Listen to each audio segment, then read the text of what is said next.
Hello friend, welcome to my channel. आज हम discuss करेंगे परफॉर्मेंस अप्रेजल। परफॉर्मेंस अप्रेजल ये एक प्रोसेस है जिसमें एम्प्लॉय की परफॉर्मेंस को इवैल्यूएट किया जाता है।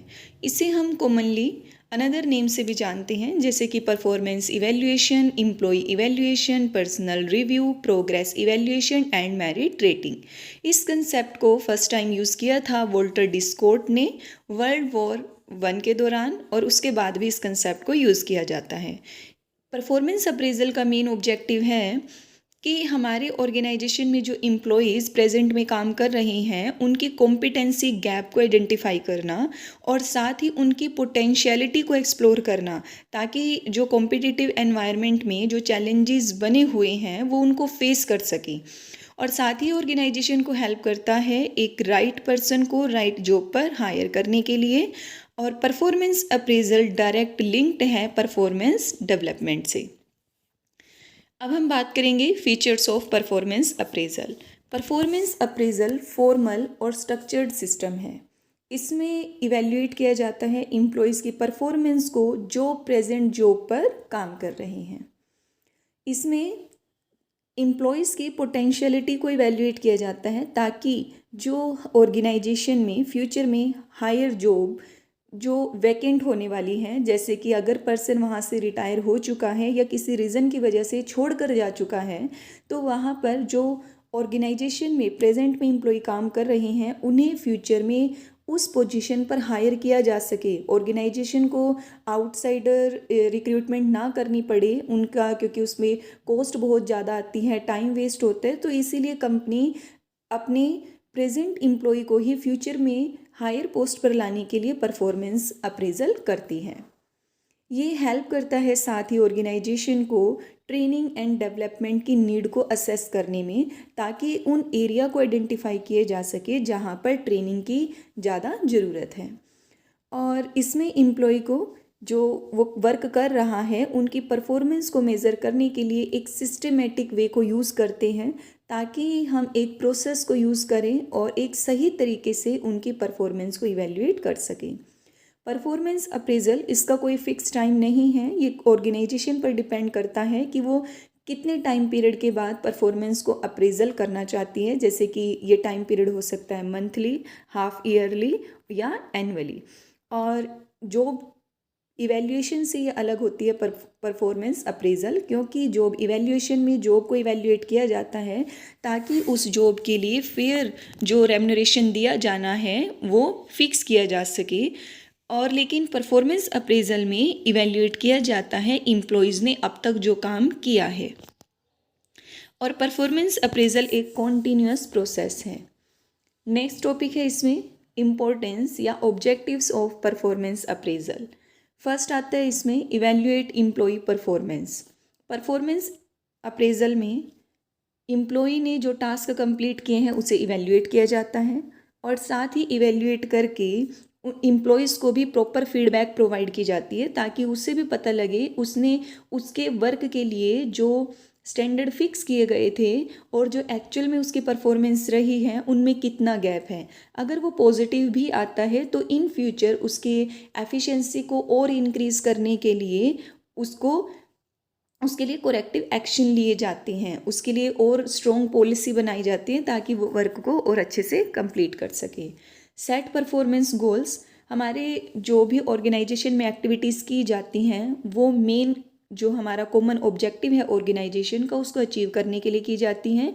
इसीलिए जो भी हमारी एक्टिविटीज़ होती हैं उनमें गोल को फिक्स कर दिया जाता है, ताकि हर एम्प्लॉयज़ को ये क्लियर हो कि उन्होंने किस गोल को अचीव करना है जिन एक्टिविटीज़ को वो पूरा कर रहे हैं। नेक्स्ट है identify training and development need. अगर परफॉर्मेंस अप्रेजल में जब हम कंपैरिजन करते हैं स्टैंडर्ड परफॉर्मेंस का और एक्चुअल परफॉर्मेंस का, अगर वहाँ पर गैप नेगेटिव आता है या वहाँ पर इम्प्रूवमेंट की ज़्यादा ज़रूरत है, तो उन एरिया को भी आइडेंटिफाई किया जाता है, ताकि उन्हें प्रॉपर ट्रेनिंग दी जा सके और एम्प्लॉयज़ में डेवलपमेंट की जाए, ताकि वो इन फ्यूचर जो भी काम को करे वो एफिशिएंसी से कंप्लीट करे। नेक्स्ट है डिटरमाइन कंपनसेशन एंड रिवॉर्ड्स। जो हमारे एम्प्लॉयज़ बने हैं वो भी एक एक्सपेक्टेशन अपनी ऑर्गेनाइजेशन से लगाते हैं कि जितना वो वर्क कर रहे हैं ऑर्गेनाइजेशन टाइम टू टाइम उनको उतना कंपनसेट करेगा, उनको रिवॉर्ड्स प्रोवाइड करेगा। तो परफॉर्मेंस अप्रेजल इस टास्क को पूरा करने में हेल्प करता है। नेक्स्ट है develops team bonding.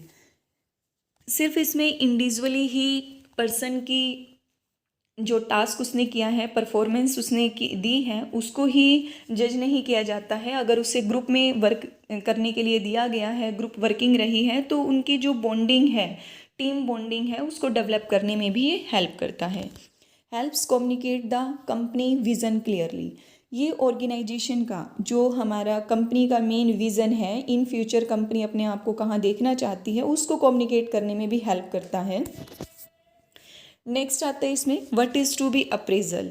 Appraisal means evaluate क्या किया जाना है। हम इसमें एम्प्लॉयज़ के कुछ एस्पेक्ट को इवेल्युएट करेंगे, जैसे कि area of interest, creative skill, technical knowledge क्या है, कितना उसमें जजमेंटल स्किल है, कितनी रेगुलरिटी रहता है उसके वर्क में, और जॉब नॉलेज मीन्स जिस काम को वो कर रहा है कितना फैमिलियर है वो उसके फैक्ट से, उस टास्क से, ताकि वो एफिशिएंसी से अपने काम को कर सकें। नेक्स्ट है who performance should be evaluated. Means किसकी योग्यताओं का मूल्यांकन किया जाना है। इसमें कोई भी पर्सन हो सकता है, उसकी जो योग्यताएं हैं उनको हम इसमें इवेल्युएट कहेंगे। उसे कहा जाता है रेटी। मीन्स जो एम्प्लॉय काम कर रहा है, जिसकी परफॉर्मेंस को इवेल्युएट किया जाना है, उसे रेटी कहा जाता है। और ये इंडिविजुअल या वर्क ग्रुप, डिवीज़न या ऑर्गेनाइजेशन हो सकता है। What should measure the performance. Who should measure the performance.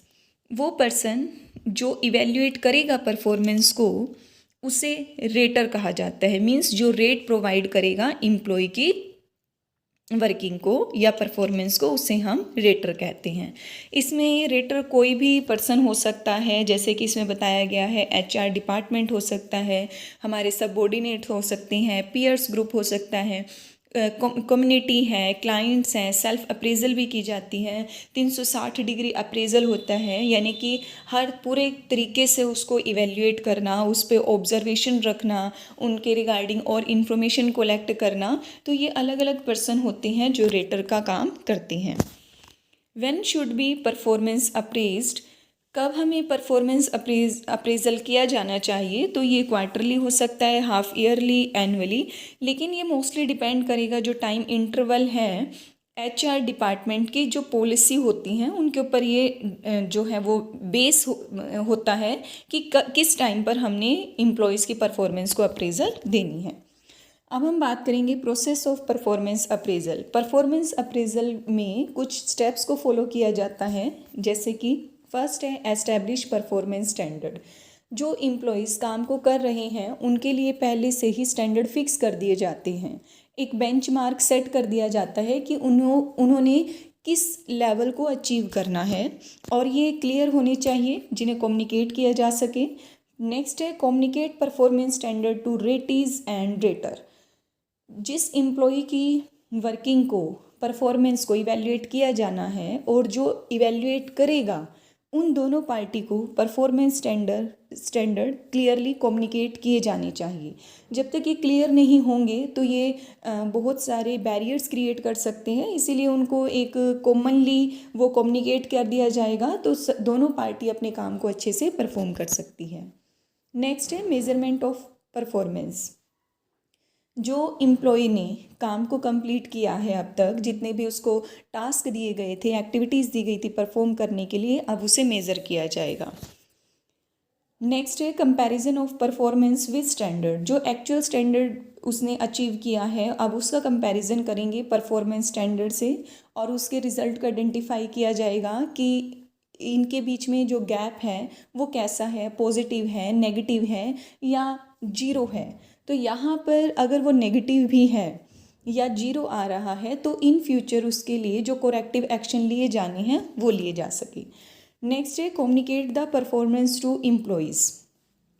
अब जो रिज़ल्ट रहा है एम्प्लॉयज़ की परफॉर्मेंस का वो एम्प्लॉयज़ को भी कम्युनिकेट किया जाता है, ताकि उसे भी इस बात की रिपोर्ट मिले कि उसने कितनी एफिशिएंसी से अपने काम को किया, कितनी लेवल तक अपने स्टैंडर्ड को उसने मेंटेन किया है और स्टैंडर्ड में कितना गैप बना हुआ है स्टैंडर्ड और एक्चुअल परफॉर्मेंस में, ताकि वो अपनी तरफ से भी एफर्ट लगाए अपने काम को और अच्छे तरीके से करने में।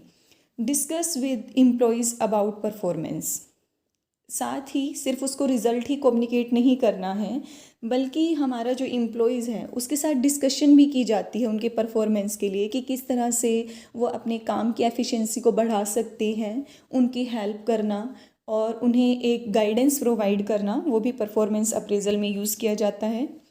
नेक्स्ट स्टेप आता है necessary step to improve performance. अब जो हमारे एम्प्लॉयज़ की परफॉर्मेंस को एनहांस करने के लिए कुछ नेसेसरी स्टेप्स लिए जाते हैं, जैसे कि अलग अलग तरह की जो एक्टिविटीज़ होती हैं उनको करने के लिए जो मेथड हैं वो उनको आइडेंटिफाई करवाना, और साथ करेक्टिव मेथड को आइडेंटिफाई करवाना, और साथ ही जो ट्रेनिंग अगर उनके लिए रिक्वायर्ड है तो ट्रेनिंग प्रोग्राम को वहाँ पर फॉर्मुलेट किया जाता है, उन्हें इम्प्लीमेंट किया जाता है। तो इस तरह से हम परफॉर्मेंस अप्रेजल की जो प्रोसेस है उसे प्रॉपर फॉलोअप भी करते हैं, और अगर उसमें कुछ कमियां रह जाती हैं तो इन फ्यूचर ऑर्गेनाइजेशन उन कमियों को भी दूर करता है, ताकि वो जो हमारे एम्प्लॉयज़ हैं उनकी परफॉर्मेंस को अच्छे से इवैल्यूएट कर सकें। नेक्स्ट आता है requirement of a sound appraisal programme.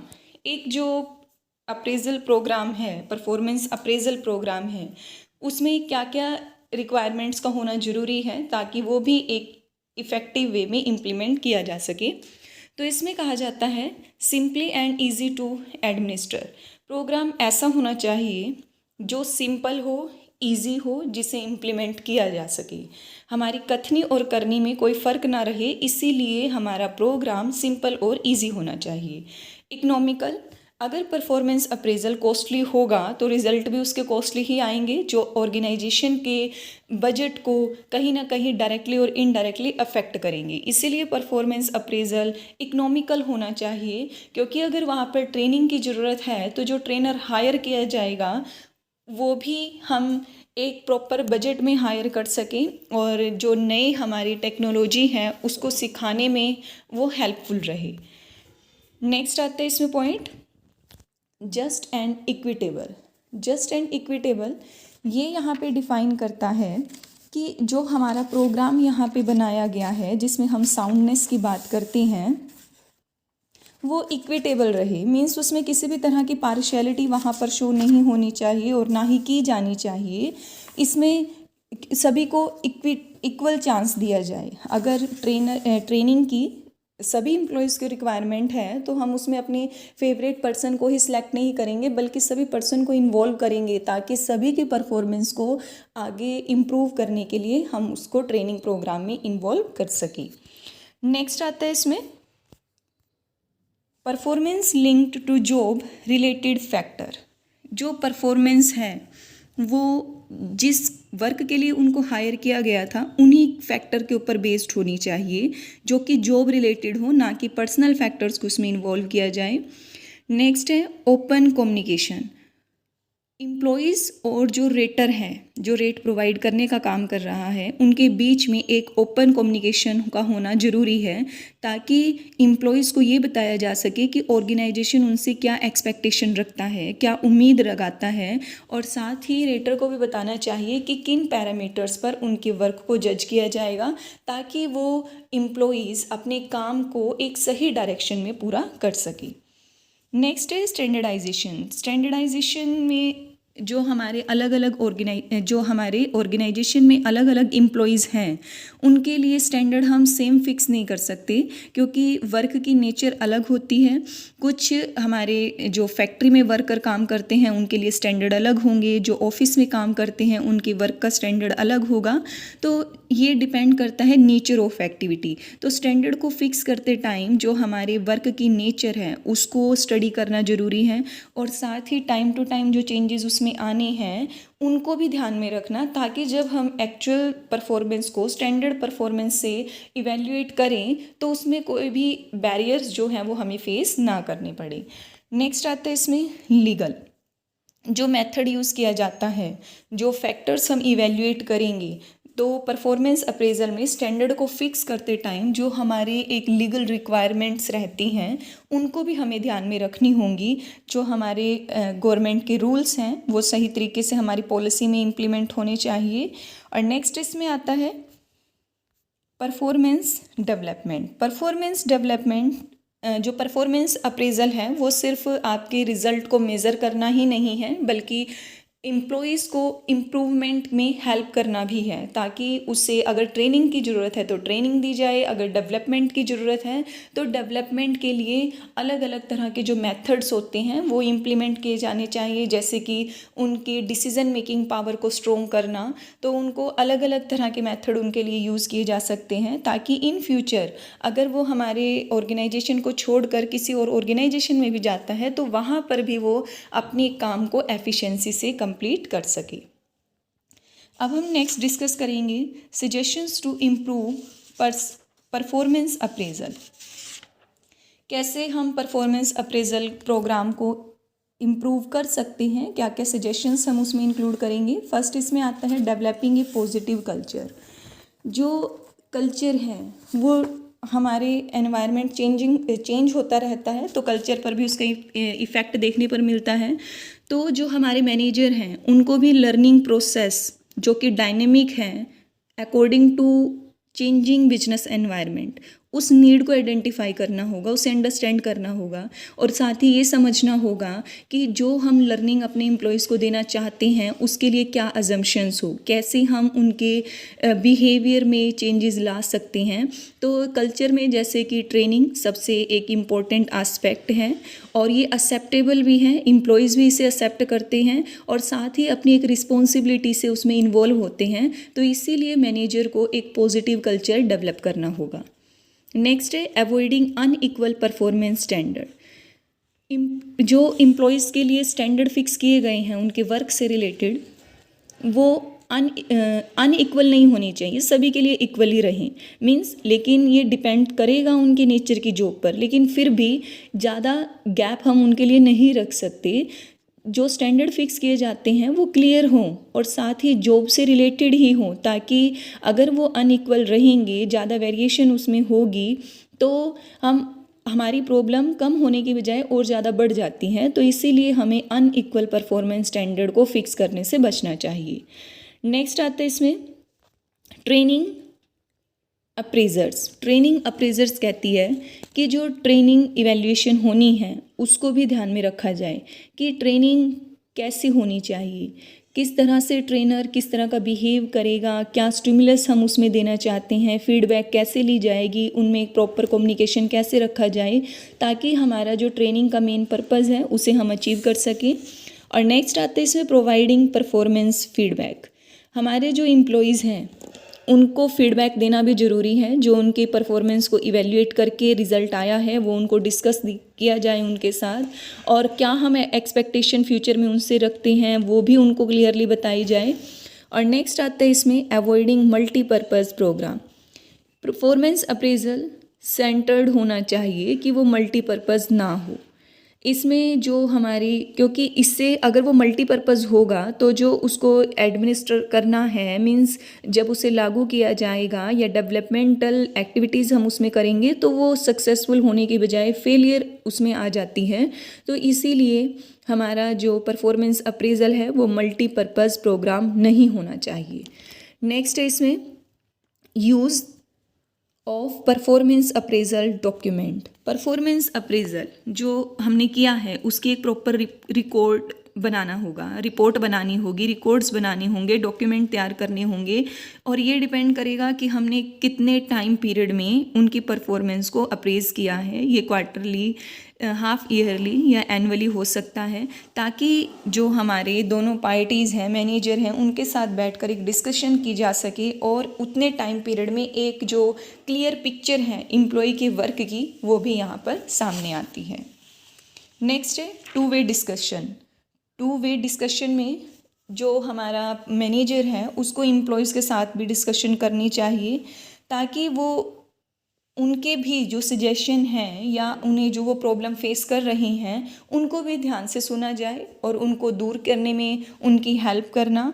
तो इस तरह से टू वे कम्युनिकेशन उसमें रखा जाता है। नेक्स्ट है इसमें ट्रस्ट एम्प्लॉयज़, जो हमारा एम्प्लॉयज़ हैं उसके ट्रस्ट को जीतना ऑर्गेनाइजेशन के लिए, मैनेजर के लिए ज़रूरी हो जाता है, क्योंकि ऑर्गेनाइजेशन में ऑर्गेनाइजेशन का जो ऑब्जेक्टिव है उसको अचीव करने में एक अकेला पर्सन काम नहीं कर सकता अकेले, उससे अलग अलग पर्सन के साथ मिलकर काम करना पड़ता है, एक ग्रुप में काम करना पड़ता है, इंटीग्रिटी से काम करना पड़ता है। तो एम्प्लॉयज़ के ट्रस्ट को जीतना ऑर्गेनाइजेशन के लिए ज़रूरी हो जाता है।